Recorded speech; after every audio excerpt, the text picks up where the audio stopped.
to congenital rubella syndrome in unborn children, an effect I see as I evaluate and do echocardiography on our neonates and infants.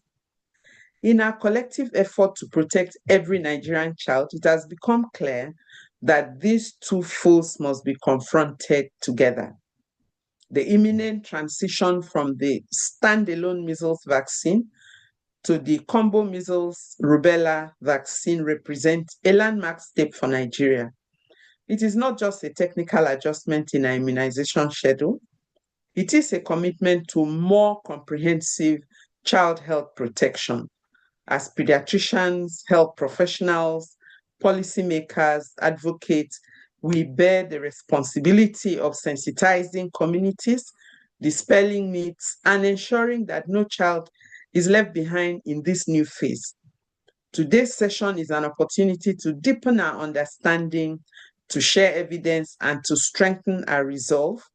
By working together, we can ensure that Nigeria does not merely switch vaccines, but also accelerates its progress towards measles and rubella elimination. On behalf of the Paediatric Association of Nigeria, I thank you all for joining us, and I encourage us to engage actively in the discussions ahead.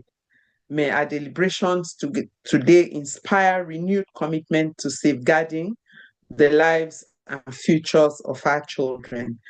Thank you and welcome once again. Over to you, Madam P.E.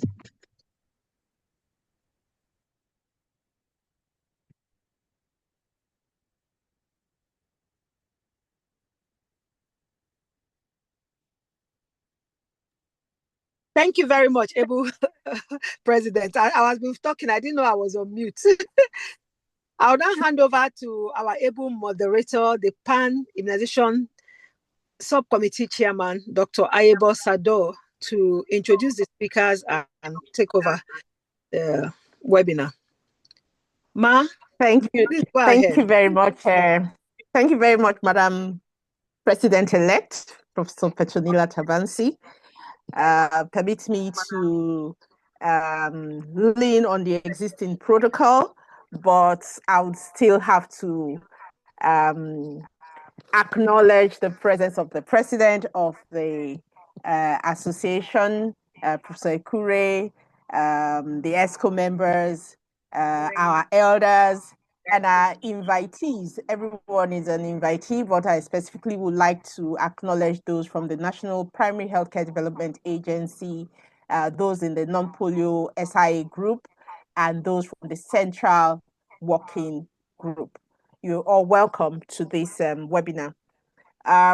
Like has been said, Nigeria is introducing the measles rubella vaccine, and to take over from the standalone measles vaccine that we have been given hitherto. And when a new vaccine is introduced, usually you have to create awareness, not just among the populace, but also amongst us as pediatricians and other healthcare workers. Because as the rollout comes in, people will call upon you to ask what is happening. And if you are not in the know, then you'll be hard put to give appropriate responses. So it's on this premise that the immunization subcommittee approached the PAN executive to give us a slot for us to carry out this activity today. So we have two able speakers who are immunization champions, PAN immunization champions. They're going to do justice to the topic, looking at twins or brothers tackling the foes of measles and rubella. While measles is very well known, rubella is often overlooked, as Madam President said, and that is because they bear some resemblance, but they are quite different in their effects, as we'll hear today. And I'm hoping that by the time we're we come away from this webinar, will be ready to support the national program on immunization as they roll out the measles rubella vaccine. So without much ado, let me introduce our speakers. Speaking first will be Dr. Okpala Somkenechi Chinwesa. She's a consultant pediatrician in charge of the Community Pediatric Unit, Department of Pediatrics at the University of Nigeria Teaching Hospital, the Comprehensive Center, Obukpa, Suka. Dr. Somkenechi Okpala obtained her MBBS at Ebonyi State University.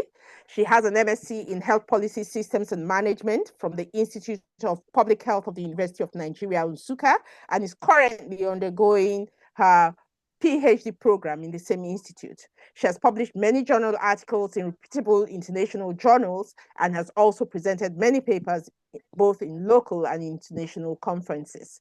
She practically addresses health challenges facing children at community level through clinical consultation, school outreach programs, community advocacy and engagement, and outreach programs. She is a team lead representing Enugu State Immunization Champions for Paediatric Association Advocacy Group for Immunization Priorities, and is a member of the Paediatric Association of Nigeria Immunization Subcommittee for the period 2024 to 2026. She's currently affiliated with Pediatric Infectious Disease Unit and Pain and Palliative Care Unit of the UNTH. Our second speaker is also a very well accomplished pediatrician.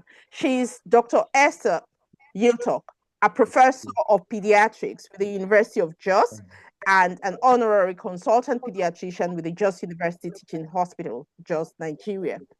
She obtained her primary medical degree from the University of Jos, and she has a fellowship of the West African College of Physicians. She also obtained a Master of Science in Clinical Epidemiology from the University of Jos and a Master of Education and Leadership from the University of Nicosia, Cyprus. Her area of interest is infectious diseases and respiratory medicine. She's a pediatric HIV specialist with over 15 years experience of caring for children with HIV. She also is a PAN Immunization Champion, being a team lead for Plateau State. She's a member of several professional bodies that include Paediatric Association of Nigeria, the Nigerian Medical Association, Medical and Dental Consultants Association of Nigeria, Nigerian Society for Pediatric Infectious Diseases, Nigerian Thoracic Society, Pan-African Thoracic Society, European Society, European Respiratory Society, and American Thoracic Society. So these are the two specialists that are going to be talking to us on the topic. So I yield the floor to Dr. Somkenechi Okpala to start her presentation. You have 20 minutes, please. Thank you.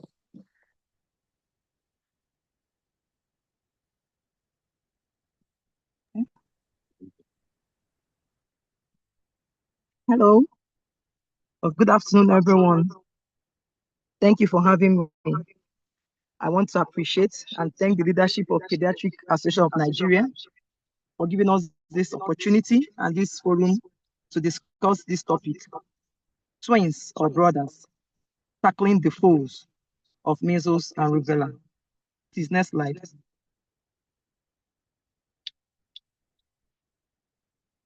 I hope by the end of this presentation, we'll be able to update our participants on the epidemiology as well as the burden of measles and rubella in Nigeria.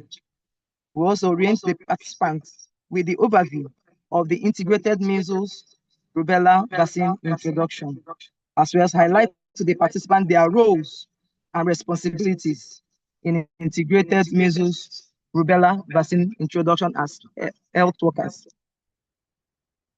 Next slide, please.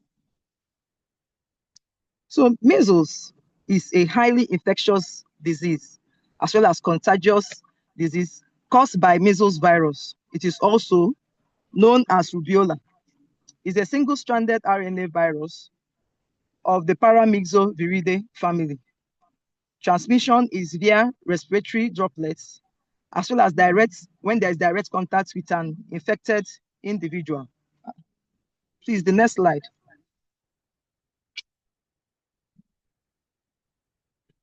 Okay, transmission is via respiratory droplets, as that when there is direct contact with an infected individual. It's good to note that when an infected person coughs or sneezes, the infected person dispenses viral particles in the atmosphere, and these viral particles have tendency to still infect someone, even if the person is not vaccinated. And it can cause complications mostly in children in under 5 that are not vaccinated. And some of the complications they can cause include blindness, deafness, brain inflammation, otherwise known as encephalitis, severe diarrhea, and death.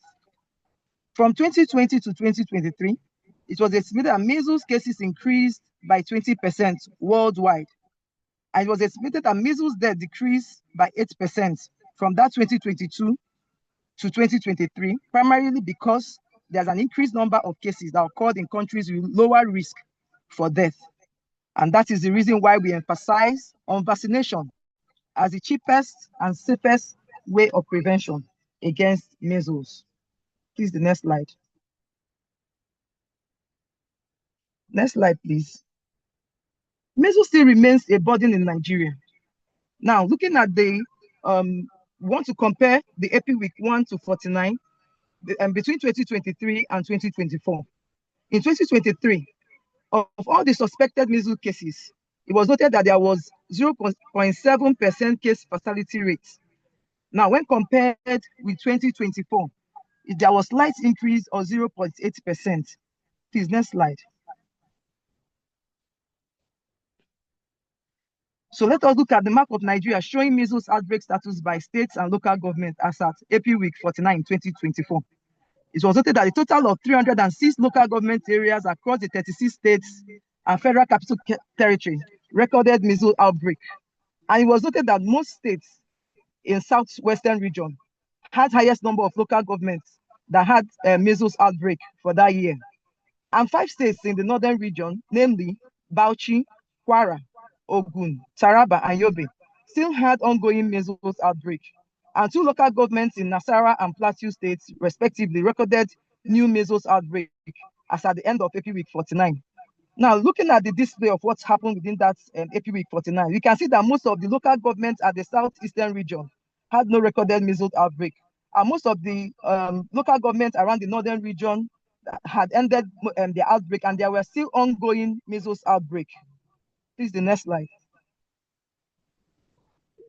Next slide, please. Now, this is distribution of confirmed measles cases and outcome by April week 1 to 49 as of 2024.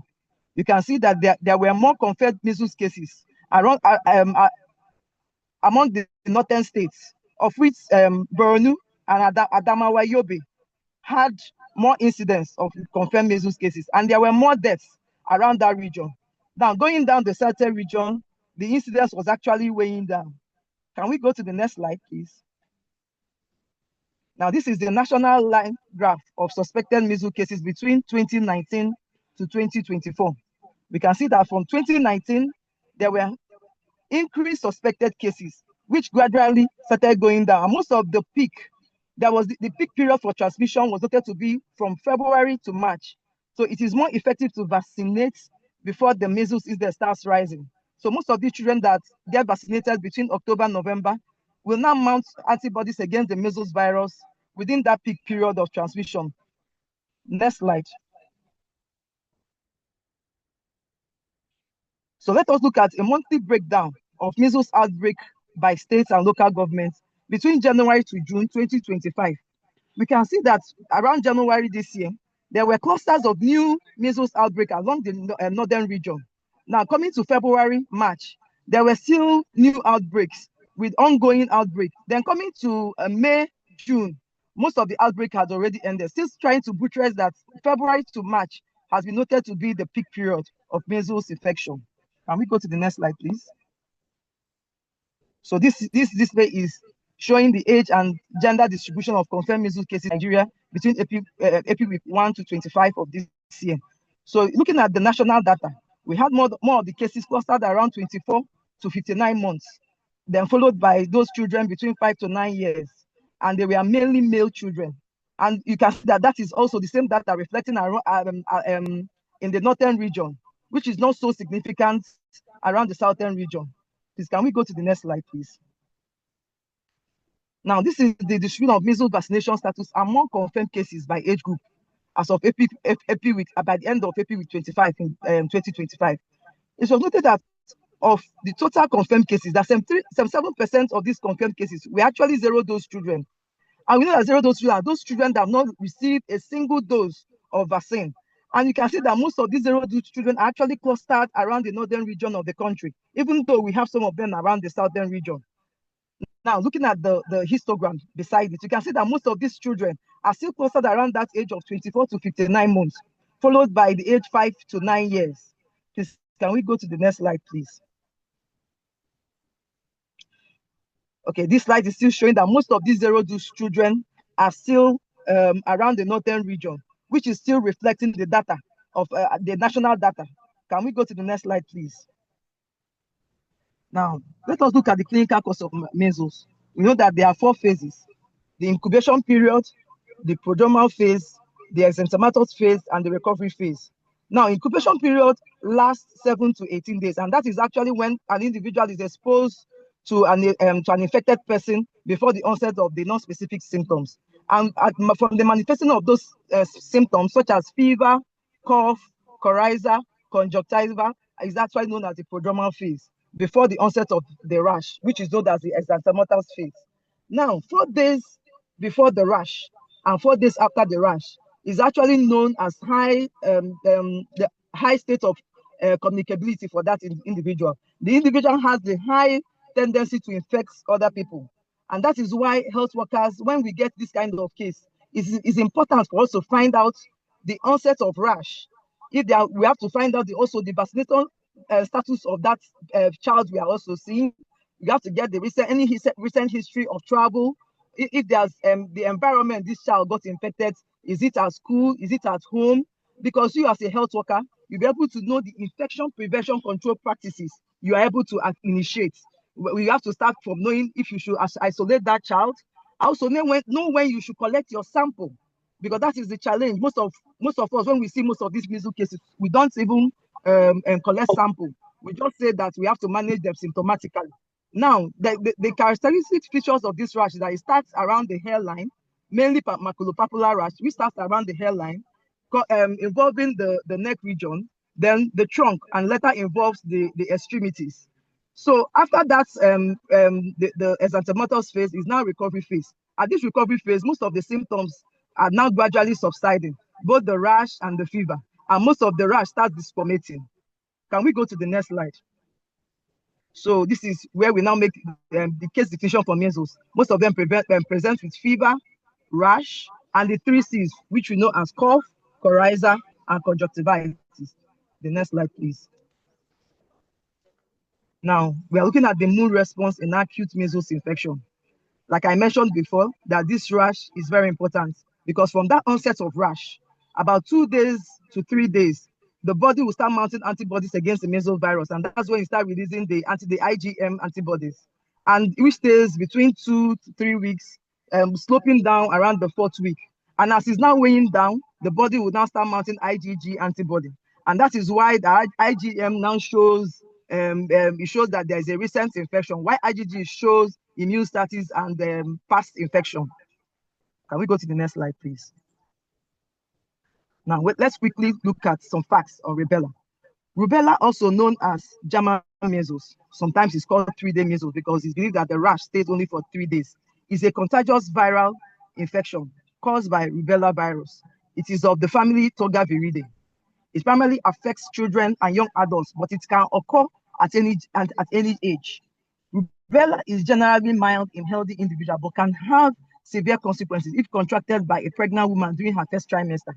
And it can manifest with low-grade fever, mild rash, which starts from the face and gradually spreading to the rest of the body. Now, most times they present with suboccipital and post-auricular lymphadenopathy, and most especially in young women, they can present with arthritis or arthralgia. And sometimes they present with cold-like symptoms such as runny nose and sore throat. And they are spread through respiratory droplets or if there's a direct contact with an infected person. Now, if a pregnant woman contracts rubella, especially during first trimester, it can cause congenital rubella syndrome, which can lead to birth defects such as blindness, deafness, cardiac defects, and neural impairments. As of the year 2000, it was noted that about 97%, there was 97% reduction in reported rubella cases. And as of January 2024, 175 countries out of 195 countries had introduced rubella vaccines into their national immunization programs, with global coverage estimated at 69%. Now, congenital rubella syndrome rates remain highest in regions with lower vaccination coverage. And that is why we say emphasize that the most, please, can you go back, please? That the most effective way to prevent rubella is through vaccination with measles rubella vaccine. And it is typically administered to children between 9 months to 15 years. Can we go to the next slide, please? 15 months, sorry. Okay, congenital rubella syndrome leads to severe birth defects or fetal death, and it's a major preventable cause of lifelong disabilities in areas with low vaccine coverage. Routine immunization and mass campaign, especially targeting women of childbearing age, are crucial to protecting pregnancies. And high vaccine coverage can eliminate rubella and congenital rubella syndrome, reducing health, social, and economic burdens. And we can see some of these families that have these infants with congenital rubella syndrome. We can know the impact, the burden it places on these children and the nation at large. Can we go to the next slide, please? Now, let us have an overview of rubella in Nigeria. Most rubella cases are actually underreported. Rubella burden in Nigeria is underdocumented due to limited surveillance. However, seroprevalence studies indicate high levels of susceptibility in women of childbearing age. As of 2024, the global burden of congenital rubella syndrome continues to be a significant public health concern, with approximately 100,000 babies born with congenital rubella syndrome each year. And the high susceptibility of rubella among women of childbearing age contributes to congenital rubella syndrome cases in the country. Next slide, please. So let us look at the incidence of rubella IgM cases by state from 2029 to 2023. And it was noted that incidence is higher in southern part of the country compared to the northern region. So you can see from these statistics that they got more cases in Abia State, followed by Enugu, than the rest of the southern region. And we're having clusters around the northern region of the country. Can we go to the next slide, please? So this is rubella cases outlook in Nigeria from April week 1 to 49 as of 2024. And most of the total suspected rubella cases, we had about 7% positivity rate.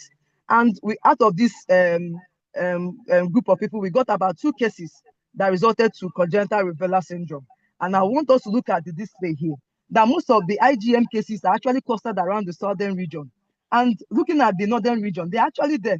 But I want you to actually observe how they are clustered around the northern region. We are going to look at the 2025 and see the burden and understand what we are talking about. Can we go to the next slide, please? Now, this is still showing that we are having more of IgM cases in the southern region when compared to the northern, and that is actually what is reflecting in our national data. And it was noted that rubella also follows similar trend with measles, which peaks between incidence peaks between February to March. Can we go to the next slide, please? So this is actually the rubella cases outlook in Nigeria between April week 1 to 25 this year. And you can see that the total of all the total suspected rubella cases, that there are about 11% positivity rates, and of more we have more of male distribution. Now look at the display here. When I told you should look at 2024 data, you can see that we have more of them around the southern region. Now look at the number of IgM cases in the northern region is gradually increasing. Can we go to the next slide, please? So I believe that this is actually displaying what I've been explaining. We have more of the IgM cases in the northern area, but look at other northern regions. We are now seeing more of these IgM cases now cropping up in the northern parts of the country. Can we go to the next slide, please? Now, this is congenital rubella syndrome trend of notification between 2021 to 2024. So we can see when we compare 2024, the suspected cases for congenital rubella syndrome in 2024 with others, one will actually ask what is actually happening. So it seems that from 2024, that means that maybe either the health workers are now beginning to report the cases and people are becoming aware of this congenital rubella syndrome. And that is why the data in 2024 is actually better than the rest of the previous years. Can we go to the next slide, please?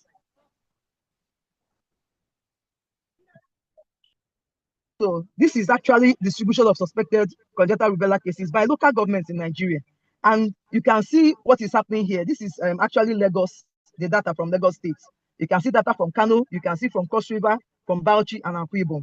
And one will ask, what is actually happening? Because actually most of the local governments in Lagos State actually showing that they're actually reporting some of the suspected cases of congenital rubella syndrome. And they actually got more of the IgM cases at Mushin and Alimosho. So one will ask, there's something important, or would I say that Lagos State, there are some factors actually helping them to report their cases compared to other states. Can we go to the next slide, please? Now, this is actually congenital rubella syndrome reporting data from Sentinel sites. One can see that it's only Lagos University Teaching Hospital that actually the Sentinel site that reported most of their suspected cases. They uploaded them, and you can see cases tested for rubella IgM. You can see the cases, rubella IgM positive cases. And actually, they completed their data compared to other Sentinel sites. And I was actually curious. I decided to find out from my own center, University of Nigeria Teaching Hospital. You can see that, but I don't find out that we actually have zero, almost all the spaces, and the results are not uploaded. So I have to locate the focal person, and I say, please, what is actually happening? And the lady actually explained to me that they had challenges with surveillance, a kind of logistic issue, and assured me that by the end of the year, that I'll see that they will now get more data for congenital rubella syndrome in my center. And I hope that most of we health workers will also start asking questions and find out the focal person in our center and know why we are not getting this data. And she even assured me that she has involved the ENT surgeons, because ENT will help them to look to get those cases, infants that have sensorineural deafness. The ophthalmologists will help them to get those infants that have cataracts, glaucoma, microphthalmia. The pediatric cardiologists will help them to find those infants that have cardiac defects, such as PDA and the rest of them. So I just hope that we are using this to create more awareness among we health workers. Can we go to the next slide, please? Next slide, please. So looking at the social demographic distribution of suspected congenital rubella cases in Nigeria between 2021 to 2024, we can see that we are having more of the males, and the age implicated here is between 1 to 11 months. And coming to the state of residence, we are seeing Lagos State again. Lagos State again, it means that Lagos State, they say that they are very good in reporting most of their cases. Can we go to the next slide? So some of the signs and results of, I've already mentioned them. Present with fever, which is mild, rash that is discrete and appears like a heat rash. Can we go to the next slide? So this is actually rubella, the clinical cause of rubella, and some of the serologic tests that are done.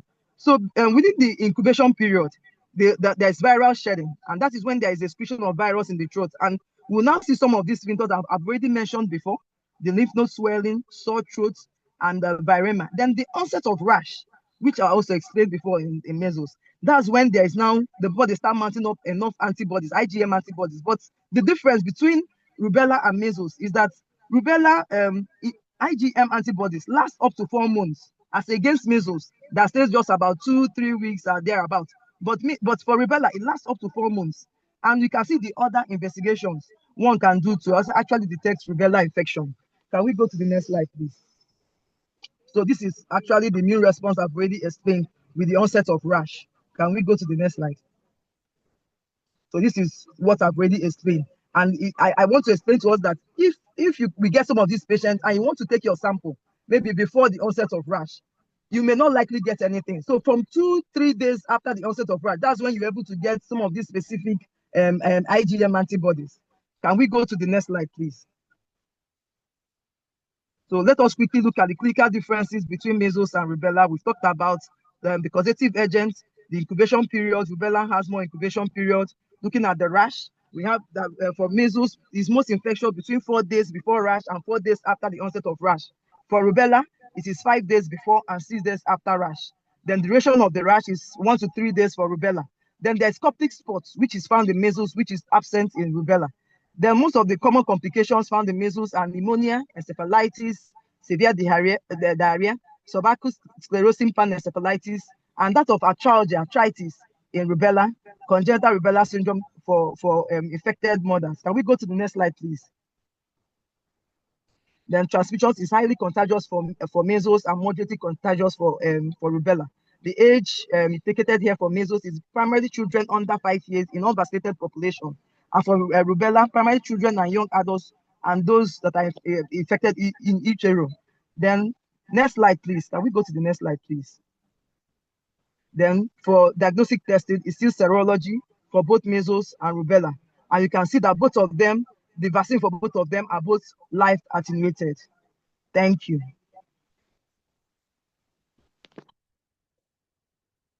Thank you very much, Dr.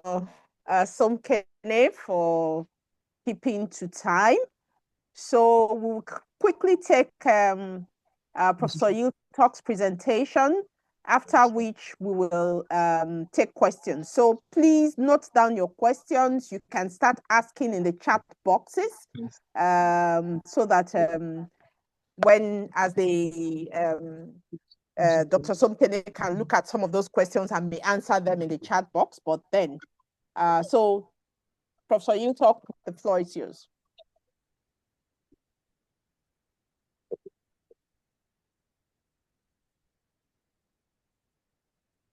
Okay.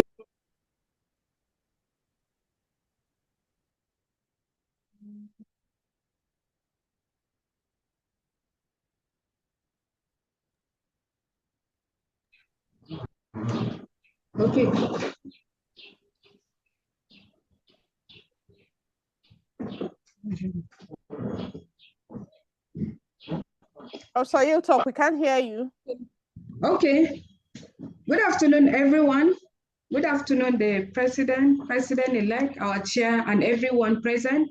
Thank you for having me here, and I appreciate this privilege to share this information in preparation for the introduction of measles rubella vaccine in the country.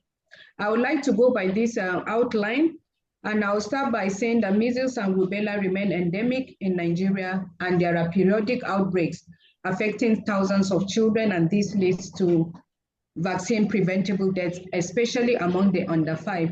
WHO has recommended the inclusion of rubella-containing vaccines in the national immunization programs to reduce congenital rubella syndrome.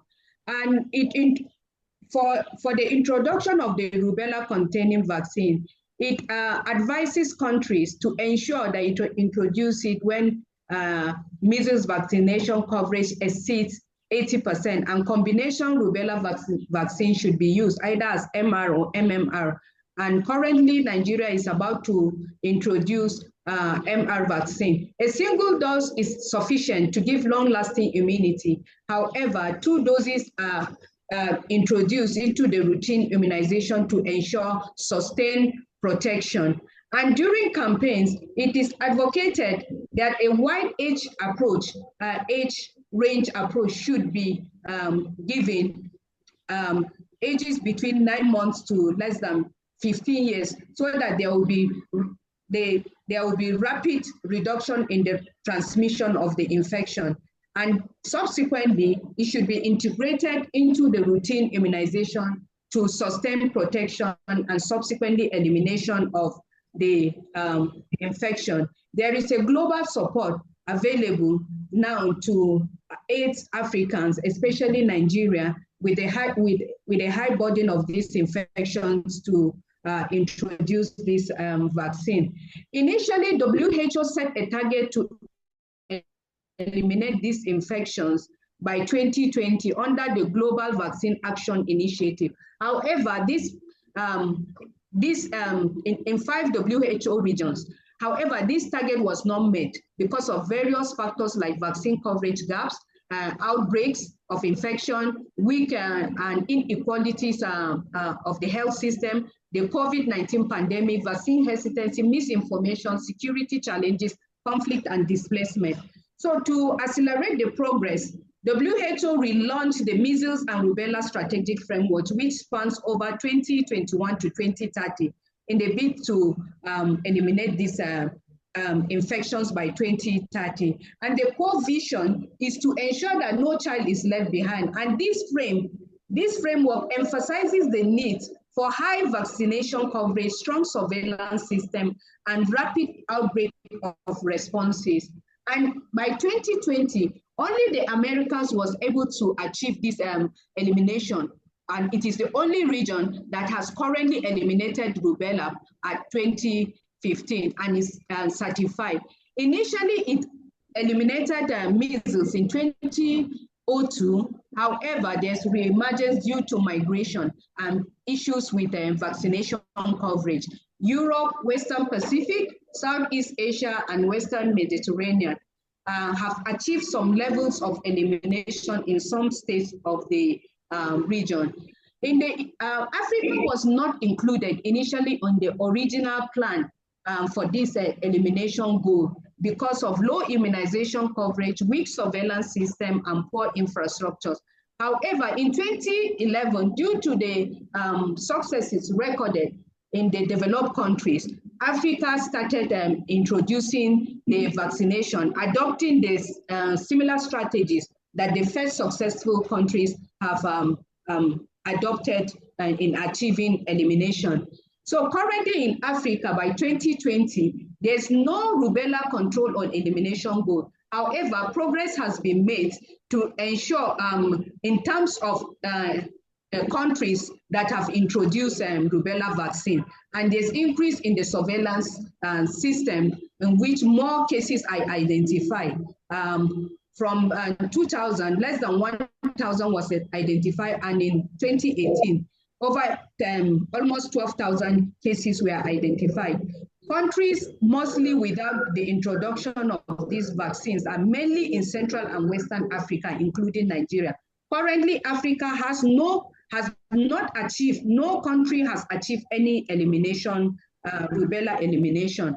And this map displayed the countries in red that have not yet introduced this vaccine, despite the fact that this vaccine has been in existence for the past 50 years and has shown to be effective, as shown in the Americas region. In case of measles vaccine, it has been in existence. It was licensed since 1963, and Nigeria has introduced it into the EPI schedule in 1976. And because of lack of achievement and the high burden of this disease and recurrent outbreaks, the measles supplemental immunization activities were introduced in 2006, and MCV2 was introduced in 2019, all to help curtail this infection. And because a single dose of this vaccine does not give a complete protection, and it is to address even geographical disparities and subsequently to achieve global measles elimination goal. And based on our first speaker, we know that we have been having cases of measles and more in the northern part. Currently, in May, by NCDC report, 5 states are contributing more than 50%. That's Jigawa, Katsina, Gombe, Zamfara, Plateau State are contributing over 50% of these cases, and deaths are still being recorded. And this is a graph showing the trend of MCV1 coverage from 2019 to 2024. We are still below 80%. And for MCV2, we are even still, we are having lower coverage of less than 50%. And if we were to follow by the WHO recommendation of exceeding 80%, it means we have not even met this target. But because of the high burden of these infections, and more are being reported, and this vaccine is about to be introduced in Nigeria. And due to weak surveillance system, poor knowledge of the disease, it is said that in every 10 cases of measles, 1 is actually rubella infection. Because initially, for you to make a diagnosis of rubella, all the diagnosis is subsumed into measles infection diagnosis until when measles is negative, IgM negative, before rubella can be diagnosed. Currently, we have over 100 cases of babies delivered yearly with congenital rubella syndrome, and majority of them are in low and middle income countries. And we have heard from the first speaker the cases of rubella case infection, mainly in the southern part of the country. So Nigeria is set to and has plans to eliminate these two diseases. And how is it going to do? It's going to take 3 phases, and the pre-implementation, implementation, and post-implementation to introduce measles rubella vaccine to catch up with the global elimination target goal. Currently, the government is collaborating and has pledged its support to work with global and local organizations to ensure to ensure elimination of this infection, and people are aware of the vaccine. CWINS has been at the forefront of even creating awareness, and has been collaborating with health and other non-health agencies. Planning are ongoing at state and local governments, and NAFDAC has stringent regulatory review and has determined that this vaccine is safe. And in preparation for the introduction, there should be continuous surveillance of measles and rubella cases. Despite the introduction, we should leverage and create partnership and networks for support, early engagement, sensitization, social mobilization of all relevant stakeholders. And I know that some of our colleagues here are in the technical working groups in the state to for the introduction of this vaccine. There should be training and retraining of staff and ad hoc staff, and there should be continuous creation of awareness in which this is part of the forum. And in the introduction of this vaccine, the measles rubella vaccine, is going to leverage on the lessons learned from supplemental immunization activities, whether it is polio, whether it is measles, is going to leverage and based on the different themes, and to ensure that we have a seamless activity, and there is we should be able to reach our targeted goal of greater than 95% coverage in the country during the campaign and even during the routinization period. So we said that Nigeria contributes significantly, and there are some steps implemented to achieve this elimination of this infection, measles and rubella. We know that measles vaccine has been introduced since 2019 at months 9 and 15. And there is centering of routine immunization through outreach services, quality data reporting, micro-planning at local government and ward level, so that no settlement is to be left behind. And there is strengthening of case surveillance system too, and integration of laboratories in the different parts of the country to help in diagnosis. Prompt responses to outbreaks are also essential, so reactive vaccinations are given at those times. And one of the steps to achieve elimination is the introduction of this measles rubella combo vaccine.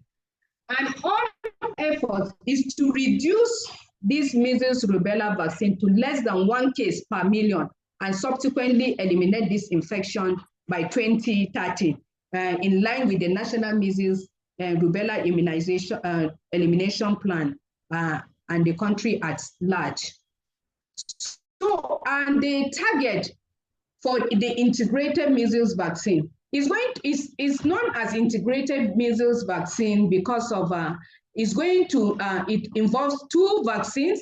It involves 2-in-1 vaccine, and is going to be given alongside with other interventions, health interventions like polio, in areas where the polio cases are high. So the target is to reduce, when we start this campaign, the target initially is to reduce the cases to less than 5 cases per million in 2016. And in 2013, it should be less than 1 case per million. And ways that will make us to achieve this target is to ensure that we have a coverage vaccination of more than 95% during the campaign period. And even more than 95% of novel OPV2 in states that are conducting polio campaign, which is the northern part of the country, which has high cases of the circulating vaccine-derived type 2 poliomyelitis. And we should ensure that more than 85% of measles zero-dose children are vaccinated during this campaign and during the routinization. And we should there should be strengthening of immunization and also strengthen the AFFI and surveillance system too during this campaign. So what's the rationale for us to introduce this measles vaccine into now in the country? Nigeria still contributes significantly to the burden of measles and rubella and circulating vaccine-derived polio type 2. We know that we have eliminated type 2 strain of poliomyelitis since 2015, but currently we are facing the circulating vaccine-derived poliomyelitis. Globally, we contribute, in Africa, we contribute 54% of this poliomyelitis, and we are second after the Democratic Republic of Congo for measles. So the campaign is being also implemented to close the gap in immunity. When we give a combo of measles rubella vaccine, it has better seroconversion against the standalone measles vaccine, 90% or greater than 90% versus 85%. And given this wide age range of vaccination in 9 months to 14 years, the protection, more people, children will be protected. And it's to close the gaps in those that have never received this vaccine and to start the drive towards reducing the incidence of congenital rubella syndrome. And other rationale involves to interrupt transmission of all these infections and to strengthen routine immunization. Other importance are to alleviate family suffering from the complications that occurs from this infection, and it's cost effective and also economic effective. It's cheaper to immunize a child than to treat a child from the complications of these diseases.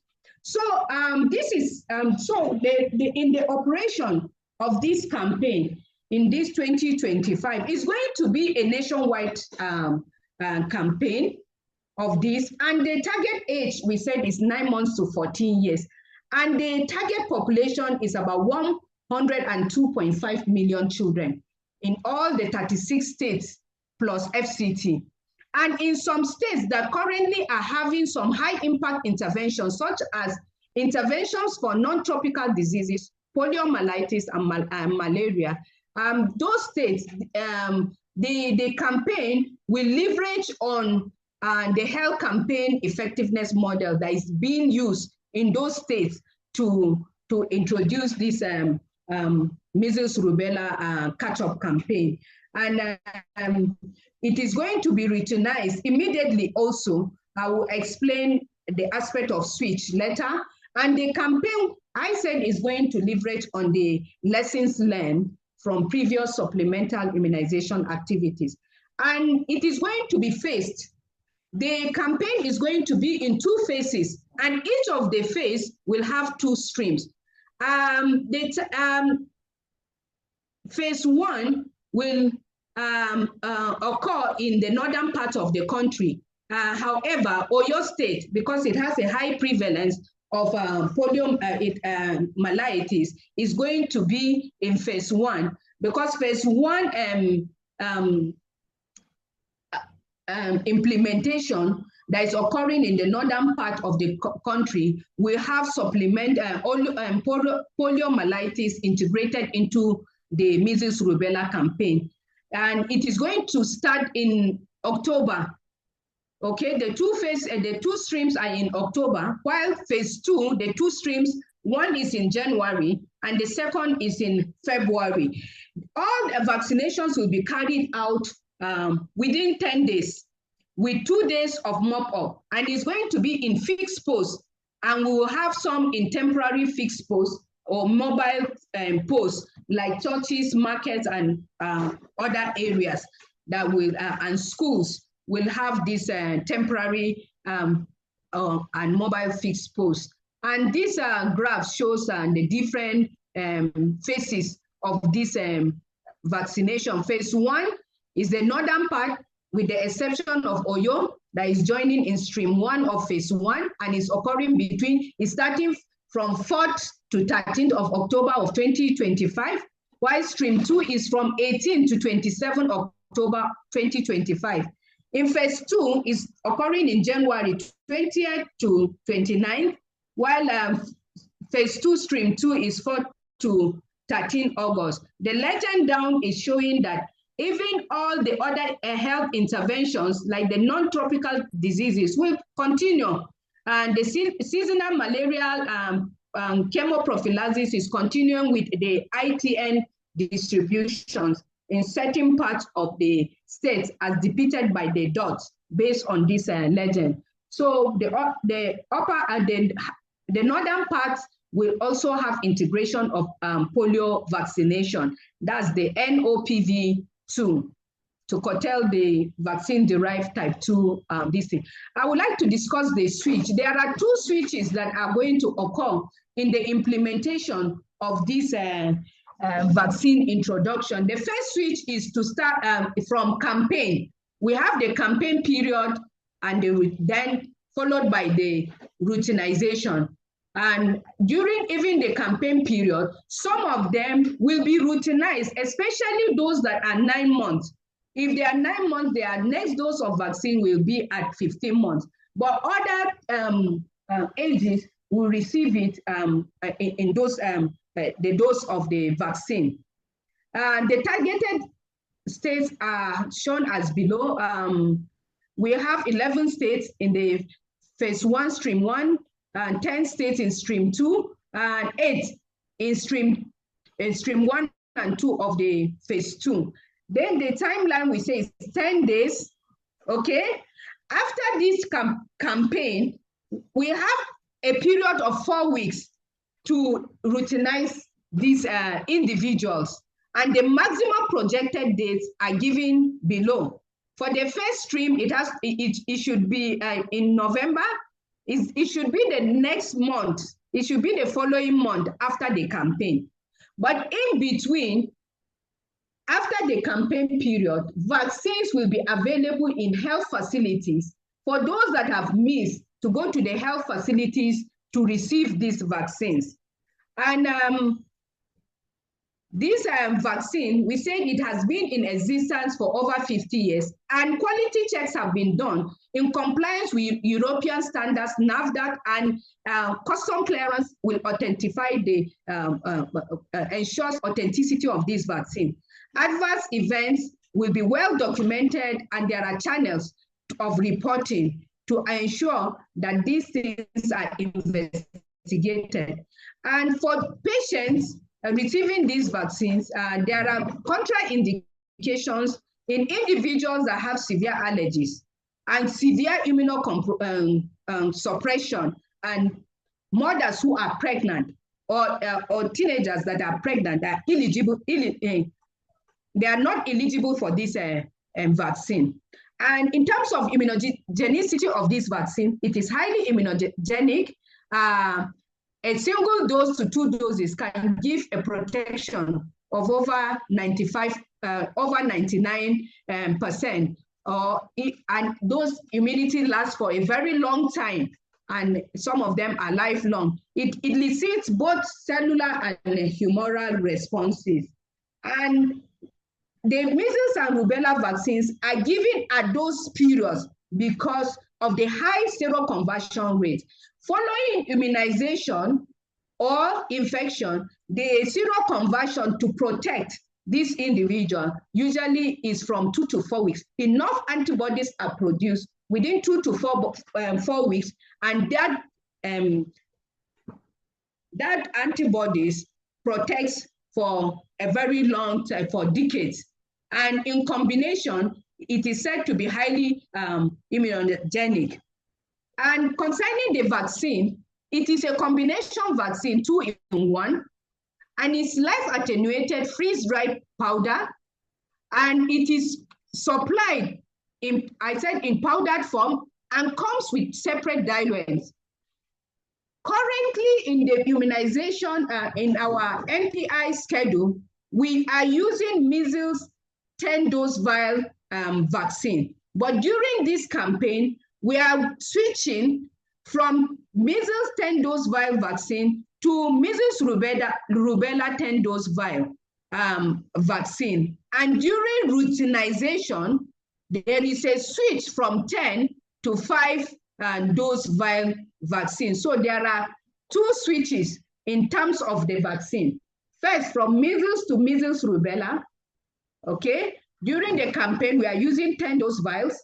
During the routinization, we are using 5-dose vials. And these vaccines comes with different, they are provided with separate diluents. And those diluents must be used to reconstitute this vaccine, to avoid damage to the vaccine. Despite the fact it's sterile water, but it must be used to in the mixture of this vaccine and to prevent serious reactions. And before reconstitution, it's usually light yellow compact crystalline plug. But after reconstitution, it becomes clear yellow liquid. And it should not have any particle. And with the observance of any particle, that vial has to be discarded. And we said that the syringe, to describe the container for the vaccine is glass vial. It has a flip up cap, and we said it's 10-dose presentation, and it has a VVM position on the cap. That's the vaccine vial monitor to check for the changes in temperature. This vaccine needs to be stored, even with the diluent, at +2 to 8 degrees centigrade. And it is going to be given as in subcutaneous injection on the left arm, left upper arm, 0.5 ml. And it should be refrigerated. Both the vaccine and the diluent must be refrigerated. It has a shelf life of 24 months. So expiring date must be checked. And after reconstitution, it should be used within 6 hours. After 6 hours, or at the end of the session, which one comes first, it must be discarded. And during the vaccination, we should have a wastage percentage rate of 5%. 5 ml syringe should be used for constitution. 5 ml auto-disposable syringe should be used. WHO has pre-qualified this vaccine, and it's manufactured in India and other WHO pre-qualified states manufacturers, and it's packaged. The container contains 10 vials of this vaccine. All wastages must be discarded. This is the vaccines. The measles, in terms of appearance, the measles vaccine has an orange cap and has a VVM on the cap and should be mixed with 10 ml diluent.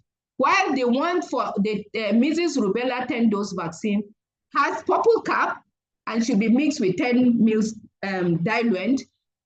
During routinization, the 5-dose vial has a blue cap and should be mixed with 5 ml diluent.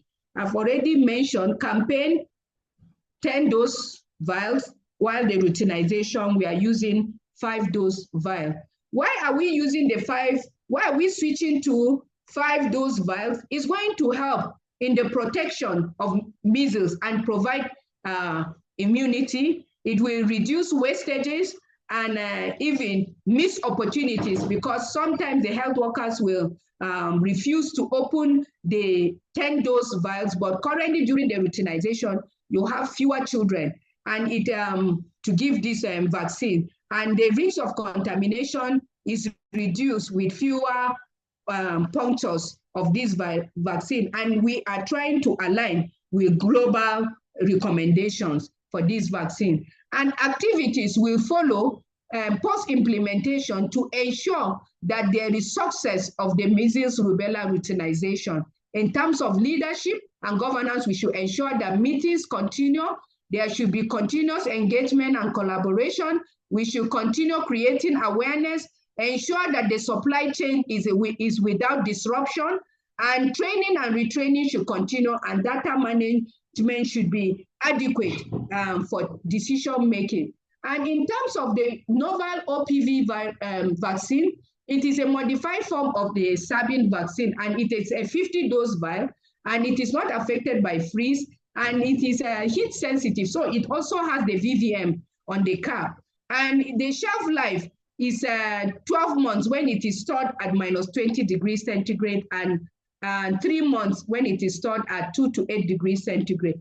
All processes concerning vaccines and records must be kept concerning this, and proper disposal must be done, and every vaccine must be accounted for in terms of the novel OPV vaccine. So the BOV, that's the bivalent OPV vaccine, is the one that we are currently giving in the routine immunization, and it covers for strain 1 and 3, because I said that we have already eliminated the strain 2. Currently, we are managing the vaccine-derived type 2. So this is the difference. So the bivalent is in the routine immunization, while the NOPV are the ones that are used for the supplemental immunization activities. This is the current vaccine NPI schedule. In the NPI schedule, all children should receive the MR vaccine within the first year of life, while the second dose should be within the second year of life. There are challenges, potential challenges, but recommendations have been given. And for PAN, we have several things to do: advocacy, engagements, creating awareness, creating demand. We should be able to promote and strengthen the immunization, address all concerns with individuals in terms of misinformation, disinformation, because this vaccine, initially it was thought to be associated with autism, but studies have shown that it is not, and the study that was initially published in some journals, currently it has been retracted in the Landscape journal. So in conclusion, we should avail ourselves in this exercise. Thank you for listening. Thank you very much, Professor Talk. I'm sure that if we could clap, we will clap, but I'm sure some people know how to use the emojis to do the clapping. So thank you very much. There are already questions within the chat box, so I am going to read out those questions so that you will answer. But before I do that, I want to acknowledge the presence of Dr. Adejoke Kolawole of the National Primary Healthcare Development Agency. And I also want to acknowledge Dr. Dieng, who is from the Central Working Group.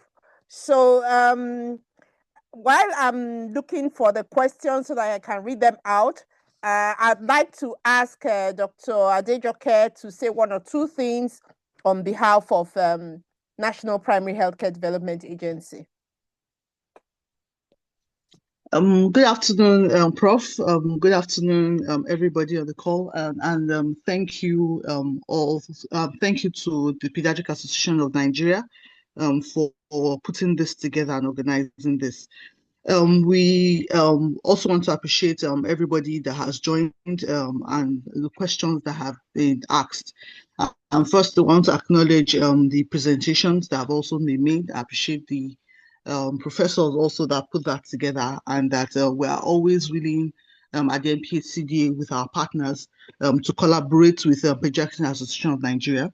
We know PAN has been a great collaborator, a friend to the National Primary Healthcare and the government of Nigeria as a whole when we are in trying to improve the health of the Nigerian child, and have supported us in various ways, from introduction of vaccines to management of childhood illnesses, developing protocols and guidelines to ensure that our children are remaining healthy. So we appreciate this platform and this effort. As we go along, we are available at any time to provide clarity, to also strengthen our relationship and also leverage our resources, both yours and ours, to ensure that Nigerian children remain healthy, and as a result, we have healthier populations as they grow into adulthood. So on behalf of my ED, the and CEO, Dr. Muyaino, and my director, Dr. Rufai, who is Director of Disease Control and Immunization, thank you very much, and we're always available for collaboration. Thank you. Thank you very much, Dr. Adejoke. I'll just go on and read the questions because we don't have so much time. So there are a lot of accolades for the two presenters. So this question says, thanks for this great presentation. Among the key concerns of vaccine hesitant caregivers are the increase in the number of vaccines and the resultant fear of injection. Is there anything in the advocacy or implementation package to ameliorate this, thinking of topical anesthetics? Thank you, Prof, for the excellent presentation. So, Prof, you talk, and Dr. Somkene, please listen so that you can note down your questions for answering. Thank you, Prof, for this excellent presentation. Is there a treatment guideline that can be adopted for community health workers? Excellent presentation, Ma. What are the possible explanations for the higher number of cases of rubella in the South? What are the measures by the Nigerian Center for Disease Control to ensure maximal reportage of these diseases, especially from the northern part of the country? Is there any role for mandatory vaccination, especially of the northern part of the country? To bridge the gap. The seemingly high number of rubella cases in the southern part of the country compared to the north is because of their higher rates. I think, okay, this is somebody answering, Dr. B, because of their higher testing rates for suspected measles cases in the south compared to the north. Outbreaks are common in the north, and during outbreak situations, most of the cases are confirmed through epidemiological linkage to temporally and geographically related lab-confirmed cases rather than through lab confirmation. So in summary, fewer samples for serial testing for measles and rubella come from the north compared to the south, where case-based surveillance and attendant lab confirmation is usually the case. Okay, so what was the finding on why the prevalence of measles is more in the northeastern region of Adamawa, Borno, and Yobe? Directed to Dr. Somkene. This says, my question is, what is the preventative measure for fetuses and newborns as the vaccine is targeted at babies of 9 months to 14 years? Okay, so please answer to those questions while I look for the others. Thank you. So starting with Dr. Somkene.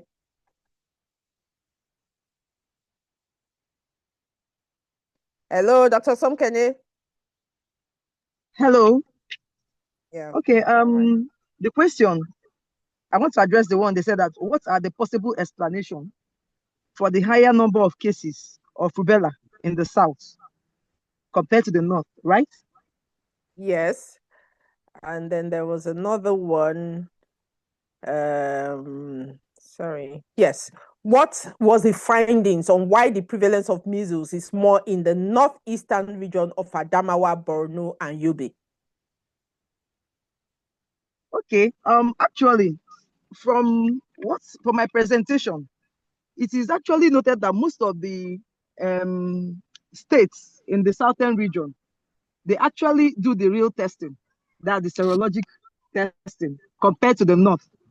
So, well, from the data, it shows that most of the IgM cases are actually from the southern region of the country compared to the north. And that is why they are able to detect most of these cases. And if you look at from the histogram, you see that it seems that from 2024, most of the northern states that actually were they were not actually how would I explain it now? They were not so obvious from 2024 down, but from the middle of 2024 coming to 2025, we see most of these cases in the north, because I think most of these northern states are now involved in this testing. So that is actually how I can explain it. Thank you. All right, Professor, you talk. Thank you for listening, and thank you for your contributions and questions. The protocol that will be adopted is going to be the same protocol in all, from the national to the state to the local government. We're adopting the same protocol and working in synergy to ensure that all these things, because all the take place in all I think Dr. Belinda is on leave. every part of Please, the. if you are not talking, can you mute yourself, please? Hope she's getting some good rest. And this vaccine is preferably given in the reproductive age prior to pregnancy. It is contraindicated during pregnancy for mothers, except after pregnancy when they are tested negative for the IgM serology. So I would say that to crown it all, I will just say this before I end, that this vaccination, when we talk of whether it is their twins or brothers, in terms of the presentation, what Dr. Somkenen presented, they are brothers. But when it comes to the vaccination, they are twins, because it's a combo of 2-in-1, not two separate vaccination. So I didn't get some of the other questions. If I've not answered your question, then I need to get the question again. Thank you. Okay, thank you very much. Just to say to the person who asks what is the prevention for babies in utero. So the answer to your question is that the mother should be protected before she gets pregnant. That is why we are vaccinating children 9 months to 14 years before they get into the reproductive age group. For mothers in the reproductive age group, if you are unsure of your vaccination status, you could check and then get vaccinated before you get pregnant. Actually, in some countries, they also offer vaccination to people who they do testing and then they vaccinate if you are not protected. So that is very important. So if you're planning to get pregnant and you are not protected, please get protected first before you get pregnant, because if you are exposed,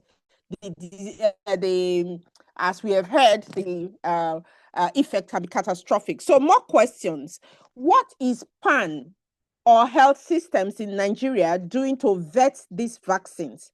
I mean certification, using different health research organizations to certify this vaccine before rollout. Is there a plan for piloting, and in which states or local government area? So Professor Yiltok, I believe that would be for you. Okay. Local researches, just hold on please, so that you can just note down your questions, please. There are quite a bit. Local researches and testing are also necessary for our context, given the differences in demographics and peculiarities. So let's see what more. Is there any guideline for the immunosuppressed or malnourished child? Dr. Oyutok, please take note. Is there any guideline for the immunosuppressed or malnourished child, like the HIV infected children? Just hold on. Just to add that the WHO is working with other partners and supporting the National Primary Healthcare Development Agency to ensure quality MRO introduction and routinization. Excellent presentations. Thank you, Prof. Beautiful presentation. This is from our president. I should read this. Top-notch presentations. Many thanks to our immunization champions. Excellent outing. Excellent outing by PAN Immunization Subcommittee. Well done. Thank you, Ma. So let's see, are there other questions? And then my president also says, oh, what's wrong? Many thanks to the National Primary Healthcare Development Agency. We appreciate the kind words and collaboration. We hope that we can do even more for the well-being of Nigerian children. So that is a repeat question. Question on concern on injection pain has not been responded to. So Dr. Yutok, somebody is asking that one of the reasons for vaccine hesitancy is fear of pain. What can we do about that? The person asked if we are going to use topical analgesics. Then the measles rubella vaccine has been around for over 50 years. Is WHO pre-qualified? NAFDAC and NITAG, Nigerian Technical Advisory Group, have approved. Okay, so those are the questions. So Dr. Yutok, you can go ahead and answer. Thank you. Okay. Thank you for listening and thank you for your questions. In terms of the authenticity, I've mentioned earlier that checks have been done in compliance with the European environment, and NAFDAC is a body. NAFDAC is a regulatory body that can check. Hello, am I being heard? Can review those vaccines, and it has done that, and it has certified it to be safe. So, and during the implementation, custom will ensure that the authenticity of these vaccines. In terms of injection pain, we will manage just as we manage the pentavalent vaccine. Is similar pain, is an injection. So where there is need, patient has fever or pain, we can give an analgesic to this patient, just to inform them. Then issues of local research. This vaccine has been in existence for over 50 years. And the effectiveness, the safety has been well established. WHO has done even pre-qualification assessment, NAFDAC has done, and everything. If we want to go into research to assess, probably in terms of the seroconversion, there are rooms that are open for us to do research in terms of our population to compare with the already existing ones in those that have used before. Then guidelines for immunosuppressed severe immune. I said that it is contraindicated in those that have severe immunosuppression because it's a life attenuated. But patients that have HIV and they are immunocompetent, okay, they can receive this vaccine. There are even guidelines that patients may require even additional doses subsequently in life when we assess their immune response in these patients. So malnutrition gives similar pattern with immunosuppression. So when there are severe immunosuppression, malnutrition, we can treat, then patient can receive his treatment, his vaccination subsequently. Thank you for listening, and over. Thank you very much, Professor Yutok, for those answers. So as pediatricians, we have heard what measles is doing, the havoc that is wreaking, and how we as a country have the second highest number of cases in Africa, second only to the Democratic Republic of Congo. So we should all put our hands on deck to ensure that our children get vaccinated. So we should support the rollout of the MR.